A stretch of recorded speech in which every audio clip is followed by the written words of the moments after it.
Hi అండి, ఈరోజు వచ్చేసి హెల్తీగా బ్రేక్ఫాస్ట్ రెసిపీ చూపిస్తున్నాను. ఓట్స్తోనే చాలా ఈజీగా చేసుకోవచ్చు తక్కువ ఆయిల్తో. ఫస్ట్ అయితే ఇక్కడ వచ్చేసి ఓట్స్ని అయితే ఈ విధంగా ఫ్రై చేసుకుని పక్కన పెట్టుకోవాలి.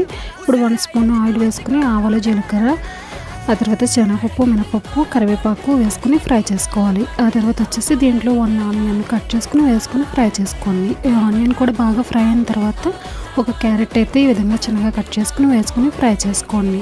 ఈ విధంగా బాగా ఇవన్నీ ఫ్రై అయిన తర్వాత ఇప్పుడు 1 కప్కి 2 కప్స్ వచ్చేసి వాటర్ వేసుకోవాలి. ఓట్స్కి అయితే ఇక్కడ వచ్చేసి వాటర్ వేసుకున్న తర్వాత కొంచెం పసుపు, అలాగే టేస్ట్కి తగ్గట్టు సాల్ట్ని కూడా వేసుకొని ఒకసారి బాగా మూత పెట్టేసి మరిగించుకోవాలి. ఈ విధంగా మరిగిన తర్వాత ఇప్పుడు వచ్చేసి దీంట్లో ఓట్స్ని ఫ్రై చేసుకుని పక్కన పెట్టుకున్నాం కదా, ఇప్పుడైతే వీటిని వేసేసుకుని మూత పెట్టేసుకొని దగ్గరకు వచ్చేంత వరకు ఉడికించుకోవాలి. అంతే అండి, హెల్తీ బ్రేక్ఫాస్ట్ రెడీ అయిపోతుంది. మీరు కూడా తప్పకుండా ట్రై చేయండి, టేస్ట్ అయితే సూపర్ ఉంటుంది.